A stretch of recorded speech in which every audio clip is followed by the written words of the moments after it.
তোমরা অনেকেই চেনো হয়তো এই জায়গাটা, কিন্তু আমি এখানেই প্রথম এলাম। তোমরা বুঝতেই পেরেছ, এটা বারাসাত রবীন্দ্র ভবন। আর সত্যি কথা বলতে আমাদের মতো সাধারণ মানুষ এসব জায়গায় আসতে পারাটা অনেক বড় ব্যাপার বলেই মনে করি। আর যেহেতু মেয়ের নাচের প্রোগ্রাম আছে, সেই জন্যেই কিন্তু এখানে আসা।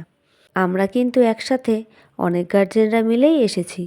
আমরা কিন্তু অনেকটাই আগে এসেছি, তাই সব রুমগুলো ঘুরে ঘুরে দেখছিলাম যে ভালো কোনটা।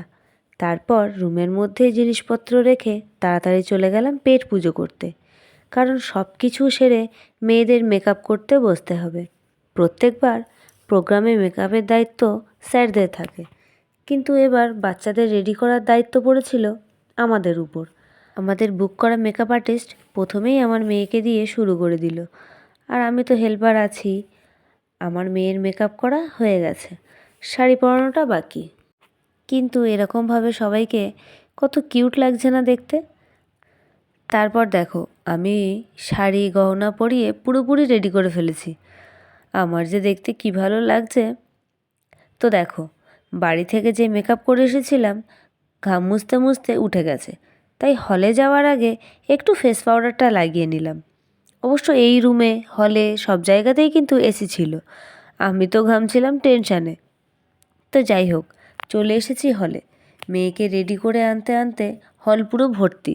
ভাগ্যিস মেয়ে জায়গা রেখেছিল। আর এদিকে প্রোগ্রাম শুরু করা হলো প্রদীপ জ্বালিয়ে। আর এই হলো আমাদের প্রতিভা ডান্স একাডেমির মেন দুইজন স্যার। এক এক করে বাচ্চা থেকে বড় প্রত্যেকটা ব্রাঞ্চের স্যার ম্যামদের নাচ দেখছিলাম। সত্যি এরকম জায়গায় বসে ডান্স দেখতে পারা, সেই মুহূর্তটা সত্যি কাউকে বলে বোঝাতে পারবো না। আর সত্যি বলতে আমি ডান্সের প্রতি খুব ইমোশনাল। আমি ছোট থেকেই ডান্স করতে ভালোবাসি, কিন্তু বাড়ি থেকে কোনো দিন এই নাচ করাটা ভালোভাবে নেয়নি। তাই আমি এই স্বপ্নটা আমার মেয়েকে দিয়েই পূরণ করাতে চাই। এখন জানি না কত দূর আমি নিয়ে যেতে পারবো।